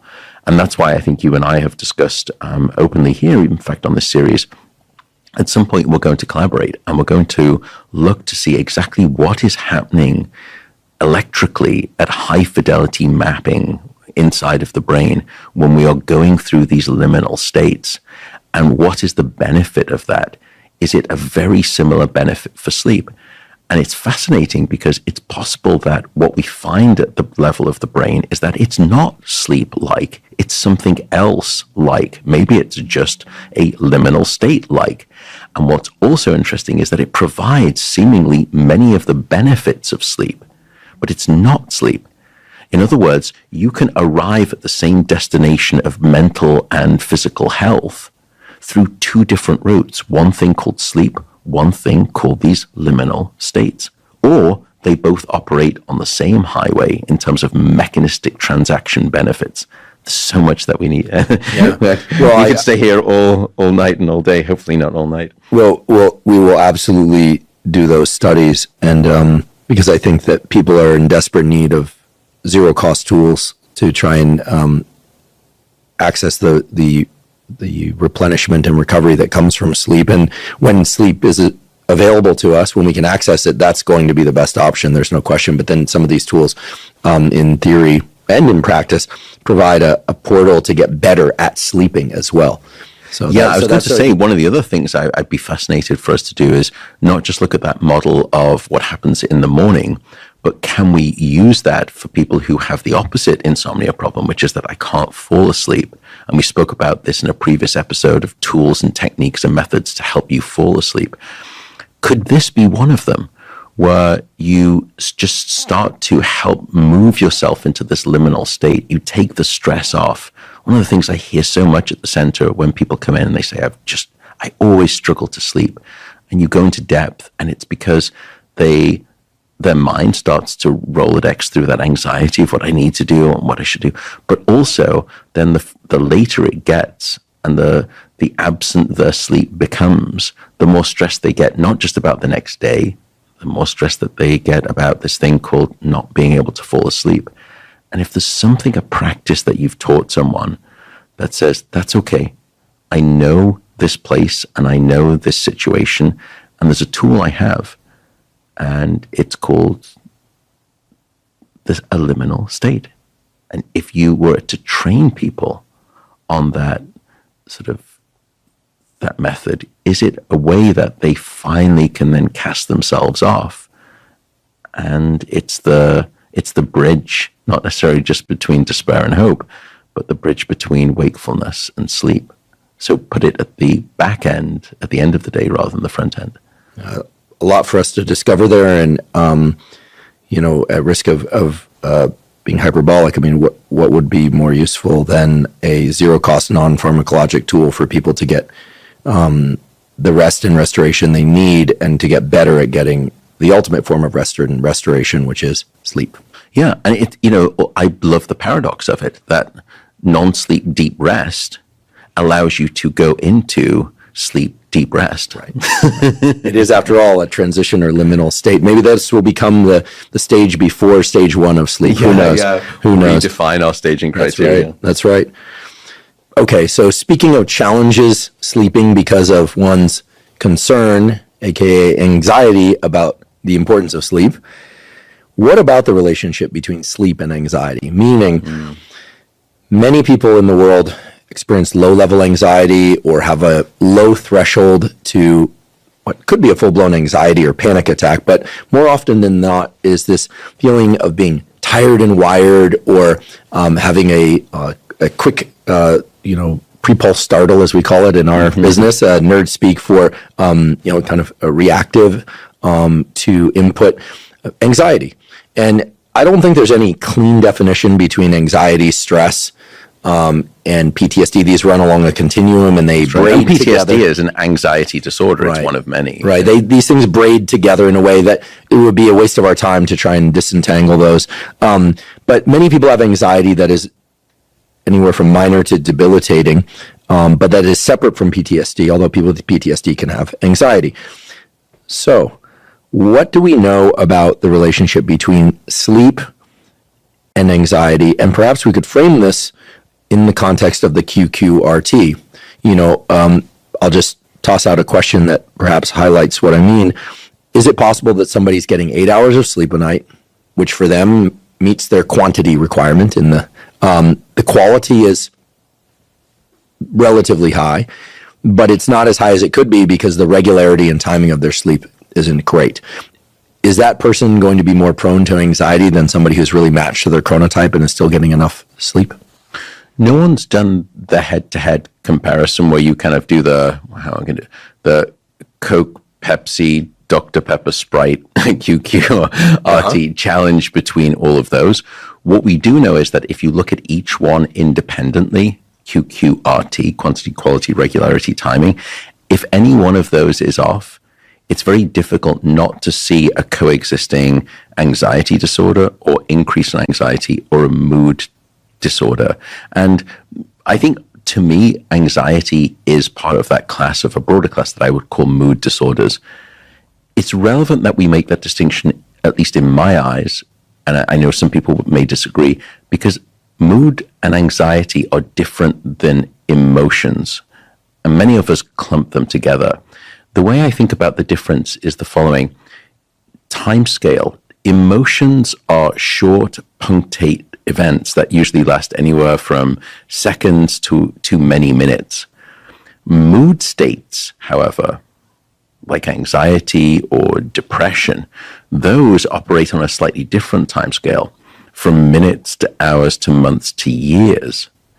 And so it's very unlikely that we can experience an emotional reaction that, from a sort of a chronometry point of view, lasts for 2 years. But you can certainly see someone who has a mood state abnormality of depression that lasts for several years, or who has been chronically anxious for several years.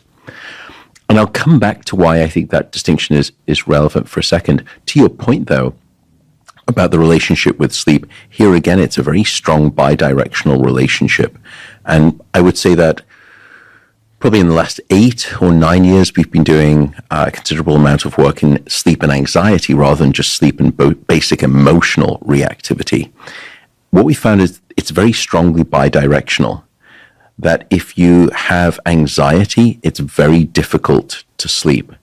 And if you are having difficulty sleeping, it's very likely that you will increase your anxiety. But before we really unpacked that, we started with a very basic study, similar to those that we've described. We took a group of people and we were very careful to make sure that they had completely normative levels of anxiety. They showed no signs of an anxiety-related disorder. And by the way, anxiety disorders are, it seems, one of, if not the most common of all psychiatric conditions, just to put it in context for people listening. And these individuals, no signs of anxiety disorders whatsoever. They were normative. And then we had them go through a full night of sleep, or we then sleep deprive them. And the next day, we were measuring their anxiety. And in those people who were sleep deprived, we were actually measuring the level of anxiety every hour. So we could almost get this time-lapse photography of what happened to their anxiety state as it unfolded across the sleep deprivation period. It wasn't a linear response, that the more and more hours that you were awake beyond 16, the more exponential that rise in anxiety became. So it wasn't simply a linear dose response curve, it was exponential, meaning that there was this hockey-shaped swing up. And in fact, by the next morning, compared to when you'd had a full night of sleep, those individuals were so anxious that almost 50% of the participants in that group who had no signs of anxiety before had a level of anxiety that was so strong that they would reach the diagnostic threshold for having an anxiety disorder. And that was simply by way of the absence of sleep. But again, that brought me back to this notion of this is a good experimental tool for us scientists to understand what is the benefit of sleep when it's present and the absence of sleep when it's not, by taking sleep completely out of the equation by way of total deprivation. But of course, that's not real life. So we did a slightly different study. Here, what we did was we tracked individuals essentially in the wild, as it were, just going about their daily lives. And we had different sleep tracking monitoring equipment on them. So we were tracking their sleep from one night to the next, to the next, to the next. And from one day to the next, to the next, we were tracking their level of anxiety. And what we found here was that even small perturbations in their sleep from one night to the next, accurately predicted their increase or decrease in their anxiety from one day to the next, to the next. What was the critical ingredient here? Well, in the first experiment, I'd essentially manipulated both quantity and quality, the two QQs of the QQRT. I'd removed the quantity of sleep, and also they had no quality of sleep. Why? Because they had no quantity of sleep. But when we looked at that day to day to day, night to night to night study, it wasn't quantity that was the best predictor. It wasn't shortening of quantity that determined next day increases in anxiety. It was quality. The worse the quality was, night to night to night, the worse their anxiety became.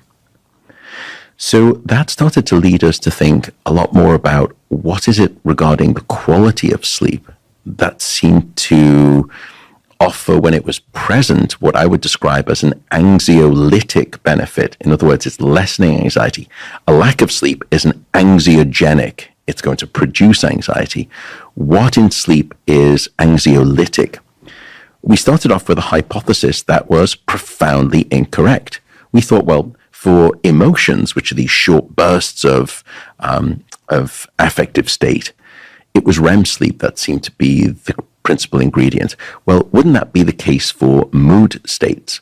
Well, here with anxiety, it wasn't. It was deep non-REM sleep, and we couldn't get away from it. And so what we found was that when we looked at the sleep in the laboratory and asked what was predictive from the night before, so you measure your anxiety the night before, and then we measure it the next morning, and basically we calculate a change score. Has your anxiety the next morning increased, stayed the same, or decreased? And then we correlate that with the different stages. And what we found was that the electrical quality of your deep non-REM sleep was very much predictive of your dissipation of anxiety overnight. And this helped me realize, gosh, it's much more complex. These are beautiful surprises you get from research when you have this hypothesis and you see REM sleep, no signal of predictive relationship with anxiety. And I say, of course, because I'm idiotic, rerun the analysis. Just go back to raw data, and the REM sleep signal was so strong. Rerun the analysis, and you get exactly the same result. It's deep non-REM sleep. Great. Okay. Then what is that deep non-REM sleep doing to help dissipate the anxiety? But here again was a commonality with emotion. What we found is that the greater the amount of deep non-REM sleep, the greater the re-engagement of your frontal lobe was the next day. And that was predicting the dissipation of your anxiety the next morning. So we really started to understand this sort of critical bidirectional relationship, but it was a very complex one. That yes, anxiety can disrupt your sleep, and yes, a disrupted sleep can predict your next day anxiety, but it wasn't the same stage of sleep that we thought before. It was the opposite. It was deep non-REM sleep. What we've come to realize is that deep non-REM sleep in part seems to be almost shifting you from that sympathetic state over to the parasympathetic state. It seems to engage that nice rest and digest. It seems to reduce your heart rate. It seems to drop levels of cortisol. And we think that perhaps is a resetting brain body, literally an embodied mechanism by way of deep non-REM sleep, helping you just relieve that anxiety pressure. So it does come back to your question, which is, yes, quantity if I manipulate it, quality if I manipulate it, regularity or timing, manipulate any one of those, I can change your anxiety. But the story coming through here, if anything, was that it wasn't quantity, it was quality. I told you that from one night to the next to the next, the quality of your sleep that we were measuring was predictive of your anxiety. And then when we bring you into the laboratory and we look at the electrical activity of your brain. I also mentioned in that episode, on the first episode, another way we measure quality is not just subjectively what's going on, or objectively what is the efficiency of your sleep. Is it filled with lots of awakenings, which was the measure that we used in the day-to-day study and night-to-night study. But we looked at the electrical quality of your sleep. Once again, it was quality that was predicting it. It's something about getting good continuous sleep that is replete with this deep non-REM electrical brain activity that provides an anxiolytic benefit to your brain the next day. And I think it's strategic because so many of us deal with anxiety, and some of us would prefer not to necessarily be on medication or even look to that. Well, here again is a strategic tool. Think about your sleep.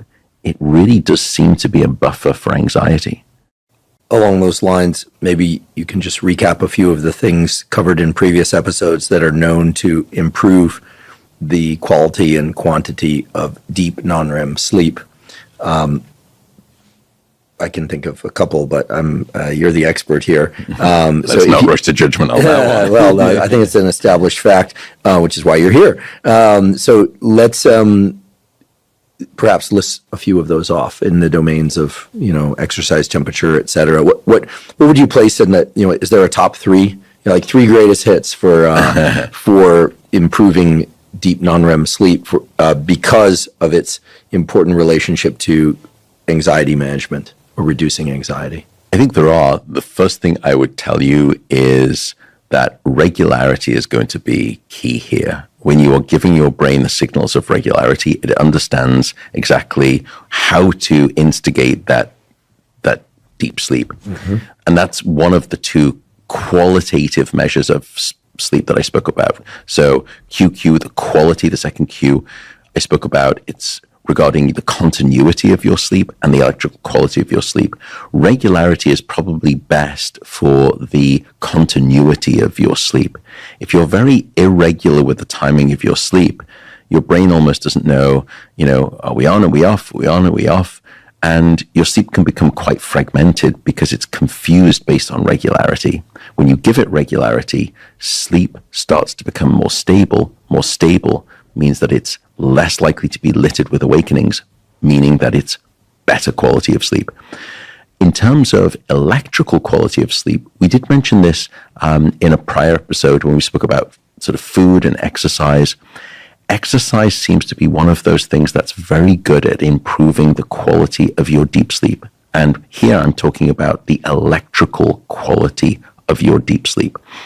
Try to make sure that you're physically active to a degree. And I think this is a protocol, and I think it's a meaningful protocol, but to go so to the extreme where I would say you need to do at least 32 and a half minutes on a spin bike at this wattage, or, we can't prescribe quite at that point, scientific prescription, not medical. And so I would say exercise is one. Then we spoke about another, which was temperature. And we said that getting your bedroom cool seems to be a way to promote the increase in deep sleep. So these are two do's, which is get regular, get cool. The don'ts, we've already spoken a little bit about too. One of the things that I probably didn't mention enough with alcohol, not only does it seem to compromise your rapid eye movement sleep, but it will fragment your sleep. It will make your sleep more unstable. And an indirect consequence of that is alcohol is going to be in highest concentrations in your system after drinking in the evening with sleep in the first 4 to 5 hours. Now, that depends on how quickly you metabolize it and how much you've had, but let's assume some degree of standardization. In other words, I said that alcohol will not just block your REM sleep, it will fragment your sleep. It makes your sleep more vulnerable to you waking up. Well, you're especially vulnerable in the first 4 or so hours because that's when alcohol concentration is highest in your system. And therefore, the first 4 hours can also fall prey to the greatest culling of your sleep quality. And if you're removing or restricting some of that quality in the first 4 hours, what type of sleep are you principally restricting? You're restricting deep sleep because we've said deep sleep comes in the first half, dream sleep, REM sleep in the second half. So don'ts would be try to stay away from excessive alcohol in the evening. We also know that alcohol is associated with longer term chronic anxiety. And the tragedy is that it's often used as a way to blunt the anxiety because alcohol is a sedative and it can help just alleviate, take the edge off. But it's a short term quote unquote win for a long-term loss because overall it will increase anxiety levels. So I would say those are some do's and perhaps a don't if you want to try to optimize your sleep quality, including the integrity of your sleep and also the electrical quality of your sleep. Terrific. I think because so many people struggle with anxiety ranging from mild to severe anxiety, the tips you just provided are going to be immensely beneficial. And in addition to that, the previous 4 episodes that we've recorded for this series, each and all include tools, that is protocols for improving the QRT aspects of sleep. So all the more reason for people to dig into those and to glean the gems that you've laid out for people because they really are very actionable. And, most all, perhaps even all of the tools that we've discussed in those episodes are zero cost. They require a little bit of time investment, some thought and consideration, but they're not really that difficult to implement. They just require a little bit of being one's own scientist of self. And be in your own corner when it comes to sleep. And another low-cost method that we mentioned was not just temperature in terms of keeping your room cool, but warm bath or shower before bed. I mentioned improved sleep, but one of the things that improves most is deep non-REM sleep. So there's another technique. Get your room cool to go into, but warm up to cool down to fall asleep, which then keeps you cool so that you stay asleep and you'll get more deep sleep. Fantastic. Although it's a terribly unhappy topic, suicide is an important topic for us to cover here. I can think of few things more tragic than suicide, and yet sadly it accompanies certain psychiatric conditions. I think people with manic bipolar have a 20 to 30 times greater probability of suicide than others, but suicide accompanies major depression, anxiety, PTSD. Again, it's a tough topic to get into, but an important one to get into. What is the relationship between suicidality and sleep? And I suppose we could look at this from the perspective of to what degree does sleep deprivation correlate with suicide or attempted suicides, and what sort of inoculatory effects does sleep provide towards suicide? Unfortunately, we don't know much about the second part of the question, which is how can sleep be used as a risk mitigating tool when you know that there is the risk of suicide in place? There's been a number of people who are doing this work, including my colleague Alison Harvey, again at the University of California, Berkeley, and Sherry Johnson, who's also there too. I would say, though, that the first question is quite answerable, which is, what do we know, firstly, about how a lack of sleep can impact suicide? Some of the earliest data that we found were associational relationships. What we found is that short sleep or poor quality of sleep predicted three things. It predicted suicidal ideation, meaning that you had thoughts of suicide. Bad sleep seemed to predict suicide attempts. And then tragically, more recent data, a lack of sleep predicts suicide completion. And what makes me think more causally about it, and we've been trying to get some grants and we've failed to do so far, to do more of this work because I'm just so compelled by it. And you're right, it's one of the most tragic situations. Those sleep relationships aren't simply happening at the same moment in time. What I mean is that the sleep disturbance that we see precedes the onset of having suicidal thoughts. It precedes the onset of suicide attempt, and it precedes the suicide completion. So what this has been teaching me as I've been looking at the data, and we've looked at a little bit of our own data, sleep disruption when it comes to suicide is almost the canary in the coal mine. It's almost like a tragic crystal ball that when you see that sleep starting to dismantle, it is a foreshadowing sign of a very dark series of events that will unfold. In other words, could we now start to think, and this is one of the things that we want to do, is sleep a biomarker, is sleep disruption, I should say, a biomarker for upcoming suicide risk before it begins? The idea of finding a biomarker or collection of biomarkers for suicide, I think, is one of the more important missions of neuroscience, AI, and mental health. Generally, there's a brilliant young researcher up at the University of Washington named Sam Golden. He's spent a lot of his career studying animal models of aggression and rage. And of course, some forms of suicide are thought to be forms of self-directed aggression and rage. It makes sense. Some forms of suicide perhaps are different. I don't think we quite understand what suicide represents in the brain just yet. And I think they're, having spoken to Paul Conti and others about suicide,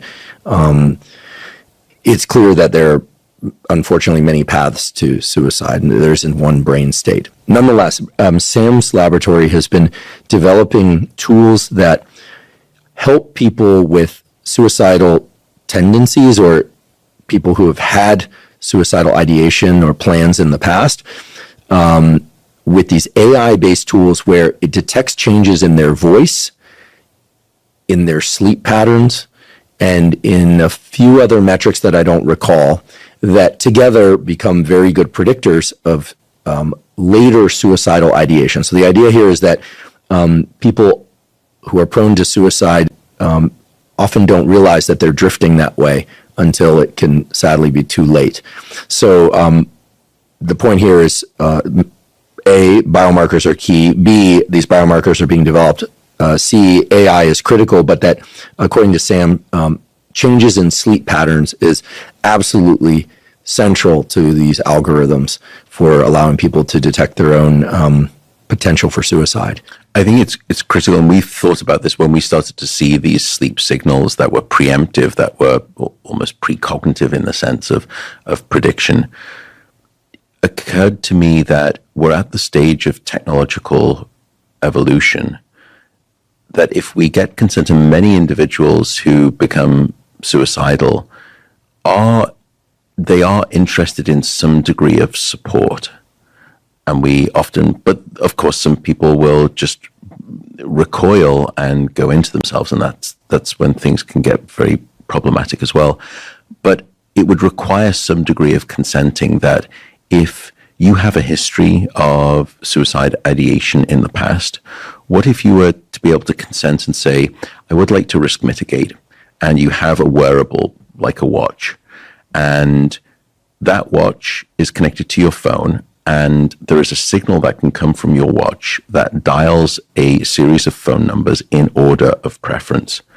And when your watch starts to detect that your sleep has this, and one of the things we really wanted to understand is what is the specific signature of sleep abnormalities? It's not just that your sleep gets short, but is it that your sleep gets long and then short and then long and then short, but it constantly has poor quality of sleep, and the regularity is all over the place, but the chronotype timing is still in place?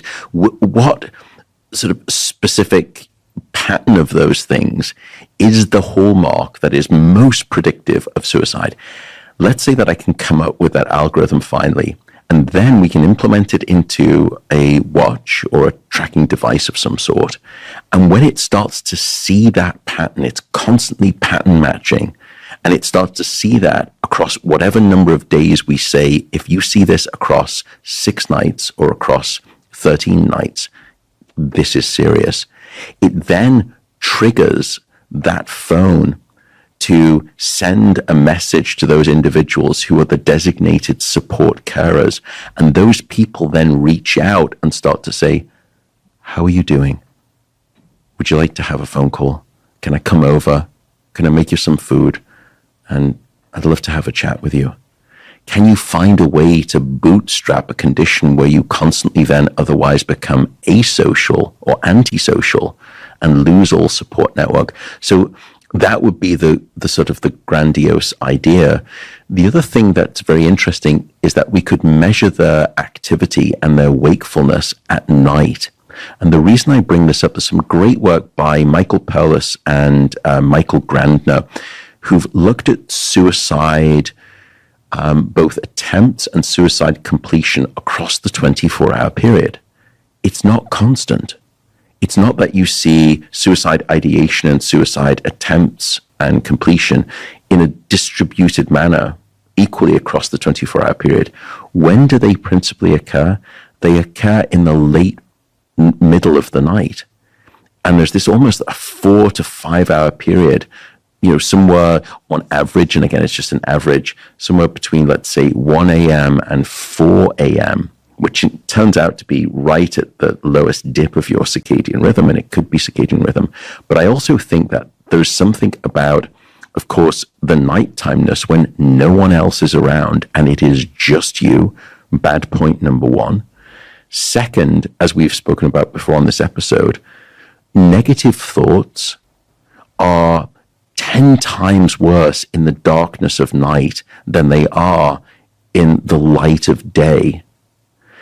And third, at that point, if you're awake, you're not asleep. And we know sleep is providing this ballast to your mental health. So on all three of those counts, you see this very strong spike in suicide ideation, suicide attempt, and also suicide completion in this bewitching hour in the middle of the night. There's a final piece in this suicide story, though, that is only just emerging. If you are not getting sufficient sleep, you are somewhere between 2 to 3 times more likely to go into that suicidal state, which is a very significant number. However, when people started to measure another factor of sleep, and particularly dream sleep, which was the dream content itself, it became even more predictive. And we've not really seen this very much in psychiatric conditions. But what they found was that instead of using your sleep disruption or your lack of sleep as a predictor of your suicide risk, we use nightmares as a predictor of your suicide risk. That predictive value, that risk, went from about 2 to 3 times more likely to somewhere between 5 to 8 times more likely. There is something special going on with bad dreams, and specifically nightmares, that is even more predictive than this physiological thing that we call sleep itself. And we'll probably come on to maybe some of the reasons why dreaming, and particularly nightmares, in the next episode on dreaming, could explain exactly why that is. But it's a new finding. I don't think we can say much more about it now, but it is one of the most, I think, novel findings in the psychiatric sleep story, that now dreams have come above and beyond simply sleep itself as a predictor of mental illness, and specifically a form that will take your life tragically very quickly. When I think about depression, I immediately associate that with excessive amounts of sleep. After all, it's called depression. But what is the real link between major depression, which is, the classical, signs of, malaise, one of the hallmark features also being a lack of optimism about the future, or ability to sense into the future. It's not the only criteria. When Dr. Carl Diceroff, the great neuroscientist that he is, was on this podcast, and of course he's also a practicing clinical psychiatrist, when we were talking about depression, he mentioned that another hallmark of major depression is people waking up at 2 or 3 a.m. and not being able to fall back asleep. This just seems like a recipe for disaster all around, that the very condition that you're trying to perhaps ameliorate with additional sleep is preventing you from sleeping. It's like I couldn't imagine. It's very cruel, isn't it? A whole lot of things more diabolical in terms of the sleep science. So what's the relationship between sleep and depression, and how should one untangle that like seemingly Gordian knot? It is, like the other conditions, bidirectional, that depression can disrupt sleep very much, and disrupted sleep can trigger depression. Depression is interesting, by the way. Some people have conceptualized it as being different to anxiety, based in some ways on memory, which is that when you think about anxiety, people consider anxiety a disorder of the future, that you are constantly worried about what's coming up in the future. I didn't do this today, so I need to do that tomorrow. And then I've got that other thing next week, or I'm fearful of going out to see them tomorrow. I'm fearful of taking that flight tomorrow. It seems to be so much about prospective future. Whereas other people have suggested depression is the opposite. It's about rumination of the past. I went through this event. I had this bereavement. I had this painful divorce. I just can't get over my past. Now, I don't necessarily know if that's entirely true, but it is interesting in the sense that both of those, abnormal prospection, worry of the future, and abnormal retrospection, sort of ruminating on the past seem to disrupt sleep. Before you continue, I just wanted to drill into that idea just a little bit, because I think it's a really interesting one, worth exploring. Again, I'm no psychiatrist, but I have heard and I've experienced I've had a depression. I think it's my understanding is that it's normal for people to experience a major depressive episode at some point in their lives. Could be situationally triggered or not, but that for others, unfortunately, they have repeating major depressive episodes. And hopefully some people go through life never having had a depressive episode. But as I recall, one of the more salient thought patterns was that I used to have something that somehow was lost and I couldn't quite figure out what it was. It was this recurring feeling of, right, like things were on track and then they got off track, but not being able to tack the progression from on track to off track to one particular event. It was this sort of sense that like I had something that then was lost. Now, fortunately for me, it eventually lifted and, didn't get dangerously bad. But I've had some close friends who've gone through individual or several major depressions. And I hear this, like this idea that they had it, or they think something was there that then they lost. So I think I agree with your assessment. Well, if you think about the word that you just used, had is about, right. It's the past. Right. Right. It's past tense. Right. And then if we apply the criteria that is indeed part of the criteria for determining if somebody has major depression, which is a lack of optimistic outlook on the future, one can see how one could be very much stuck in the present and focused on the past and, just stuck in that spin cycle. Yeah. Anyway, we were not here to decide what depression is or isn't in every case, but I'm not a psychiatrist either. So right, but I think this distinction between anxiety being about the future in a way that disrupts one's present and depression being about often the past in a way that disrupts one's sense of the present and the future makes a lot of sense. It's just a nice, not nice. It's unfortunate, but it's a it can be a useful contextualization. Yeah. Thank you. And to your question though about sleep, it's been a little bit interesting with depression. Firstly, what we know is that depression will disrupt your sleep and make your sleep shorter. And it comes back to your comment from Carl Dijsselhoff. We often see that patients will have problems staying asleep. They wake up in the middle of the night. They can't get back to sleep. It's problematic. And therefore, their sleep duration and their sleep quality decrease. However, on the other hand, there is an interesting question, by the way, of can you get too much sleep, which I should probably come back because there's a whole episode to do on that probably. But one of the places where we see, quote unquote, too much sleep is in the depression literature. And it's a condition that we call hypersomnia. In other words, increased or excessive degrees of sleep, hypersomnia. But a great PhD student at Berkeley looked at the data. Kate Kaplan is a fantastic cognitive behavioral therapist now and a clinical psychologist, looked a little bit at the data, and others have looked at this too.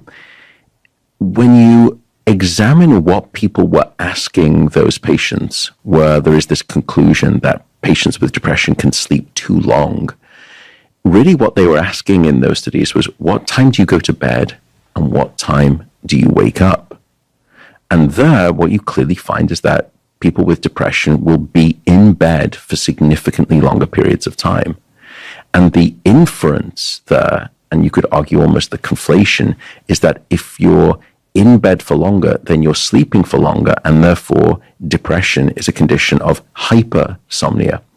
But when people looked at this a little bit more in a nuanced way and asked a different question, what time did you go to sleep and what time did you wake up? That hypersomnia phenomenon is nowhere near as strong as you would have been led to believe otherwise from the what time did you go to bed and what time did you wake up? And I think part of the reason comes back to depression as a condition. When you think about depression, one of the aspects, one of the features is that you're depressed to the point where you just don't want to interact with the world.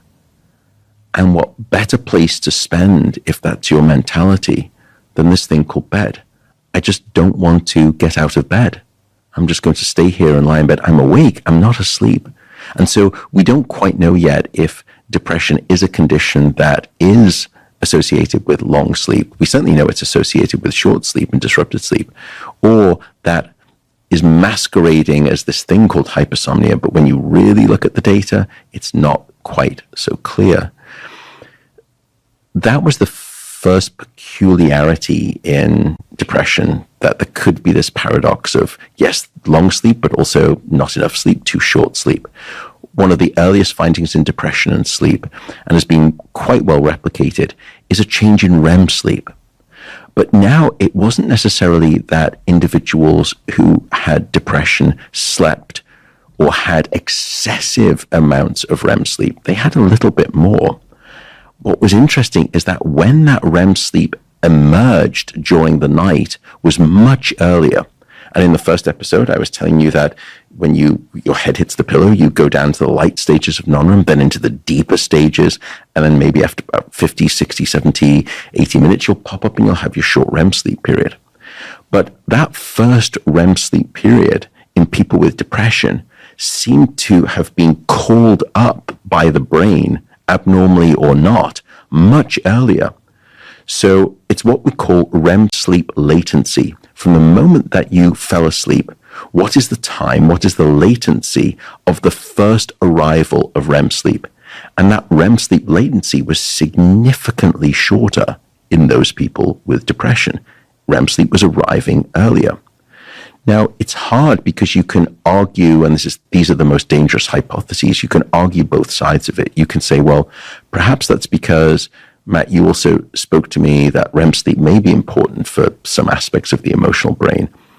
And when you are depressed, the brain knows that REM sleep is required and it calls it up on the menu of the series of dishes that you're going to be served earlier on in the night because it's needed more significantly. The other, and that's the adaptive theory, the other is the maladaptive theory, which is that arriving with your REM sleep too early does not do your brain good things. And therefore, it's some abnormality of emotional processing. The data that's interesting there is that if you look at some antidepressants, many of them will either delay the onset of REM sleep or they will reduce it significantly. Now, there's a huge debate about the efficacy and the utility of antidepressants, and I don't have a horse in that race, and I don't know enough about that literature to comment. I would simply say, though, that it's at least intriguing to me that some medications that are commonly prescribed as antidepressants will alter specifically REM sleep and push it later or try to reduce it down.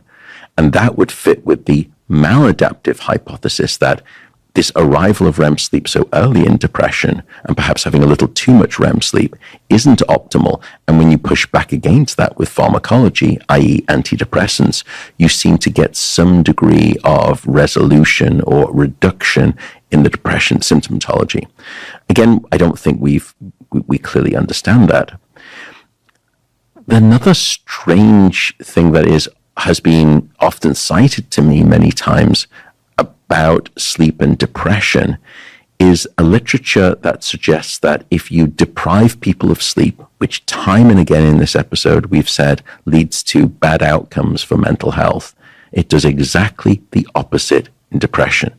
That if you sleep deprive a depressed patient, you get a resolution of the depression.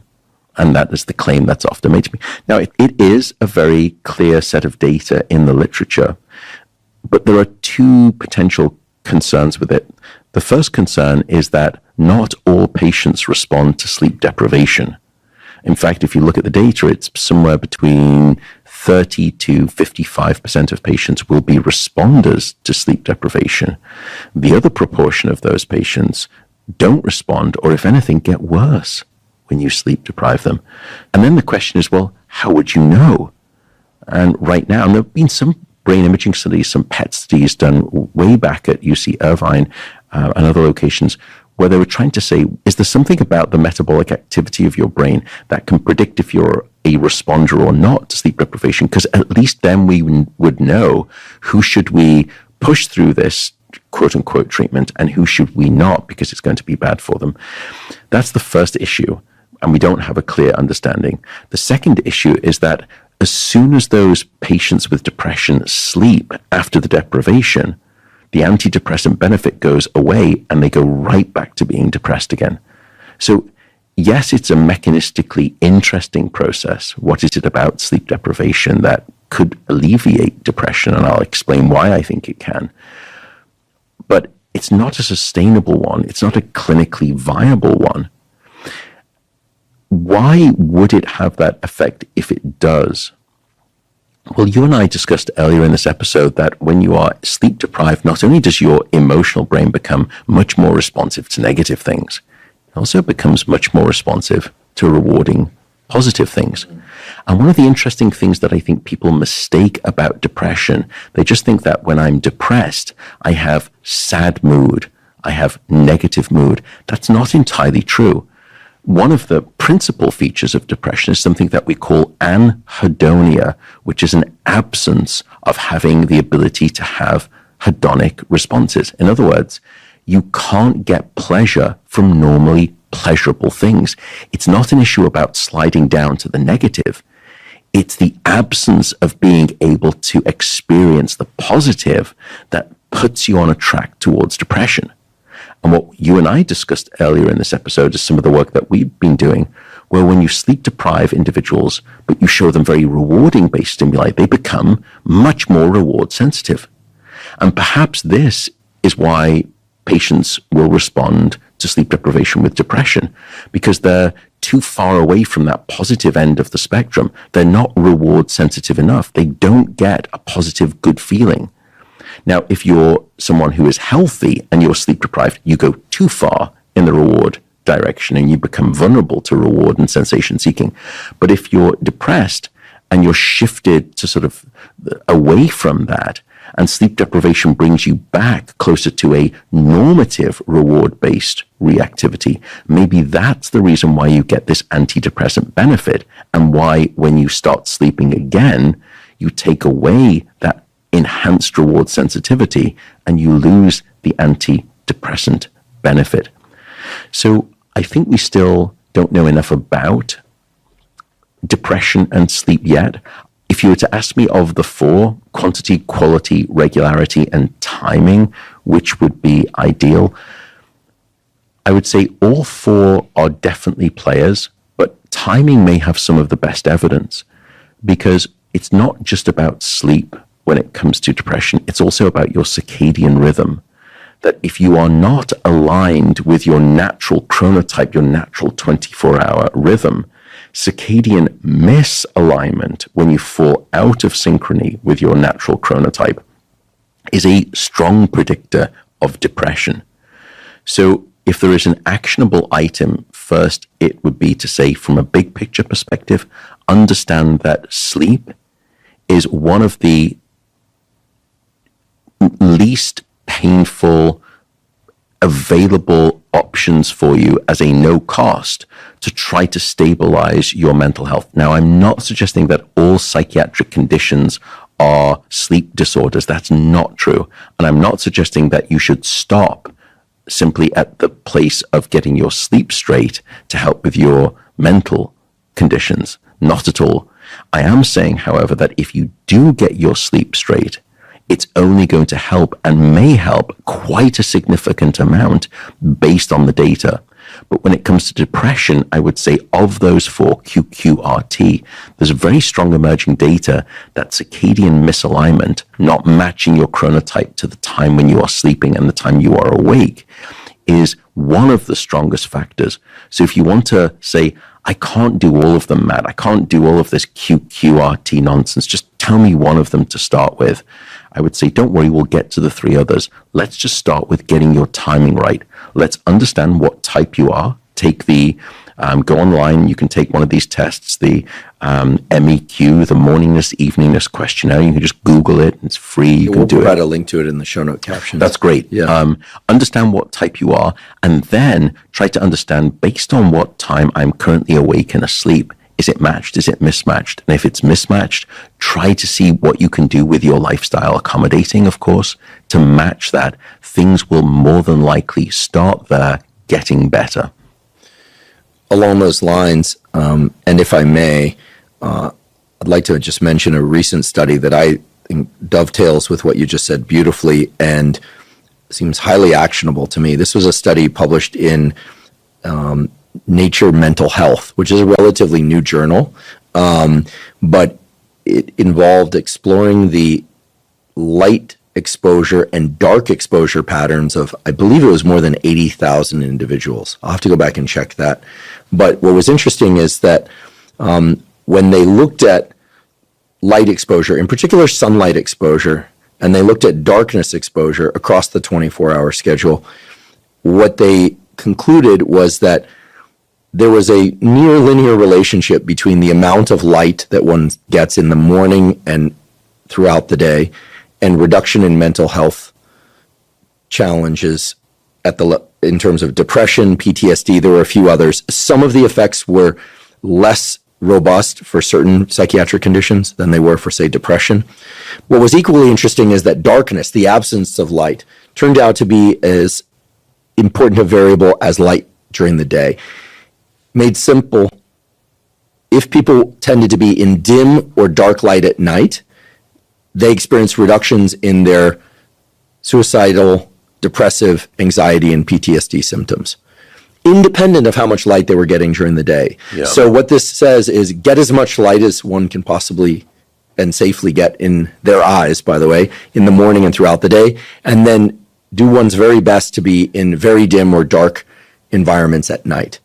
Yeah. And even goes so far as to say that if you didn't get sunlight during the day, then you would be especially well off being in a very dark environment at night. And it's independent, so don't worry. Yes, it's always good to get that daylight, but what that paper also teaches us is that because those things can be independent, you can still get some benefit, even if though you've not made it good on your daylight during the day, getting that darkness at night is still going to be beneficial. And I should probably resolve what some people may think of as confusing. We spoke about, for example, suicide risk and it being highest in the depths of the darkness at night. I think what's clear from that paper comes on to one of the fundamental conventional tips that we spoke about in how to optimize your sleep, not just an unconventional, but the conventional, which was, I told you, we are a dark deprived society and we need darkness at night to help keep our sleep regular. So the sort of the R in the QQRT. And I think there in that paper, the inference, of course, is that if you're getting dark at night, it's going to give you a nice sleep onset signal so that you are asleep at night in the darkness. And that sleep at night in the darkness provides this beneficial, sort of not immunization, but at least palliative help to certain psychiatric conditions. We're not suggesting that darkness at night, if you're awake at night, however, is beneficial. That seems to be not beneficial. But it was such a great paper and very elegant in how it dissected the independent nature of these things, which fits very well with, I think, your mission in part in life, both as a scientist and as an educator, which is how can I curate information, gather it together, and give you some type of actionable boots on the ground, feet in the trenches advice as to what to do. It was a great paper. So thank you for bringing it up. Yeah, I only wish I'd done that study, but I'm so glad that others did. One thing that's been helpful to me to encourage more darkness and dim light at night for myself in my home environment is to think about artificial photons coming from artificial sources as sort of empty calories at night, and how sunlight, provided one isn't getting a burn, and people debate how best to do that. Physical barrier everyone agrees on. Certain sunscreens are safer than others. Some are very safe. Some are perhaps less safe. In any event, the point is that trying to make one's home environment dark at night is, in my mind now, akin to trying to avoid eating sugary, non-nutritious calories at night as well. It just lends itself to just overall feelings of well-being, improved sleep, and of course, improved daytime wakefulness. And then getting sunlight, even on through cloud cover, in one's eyes early in the day, and as much as is safely possible throughout the day.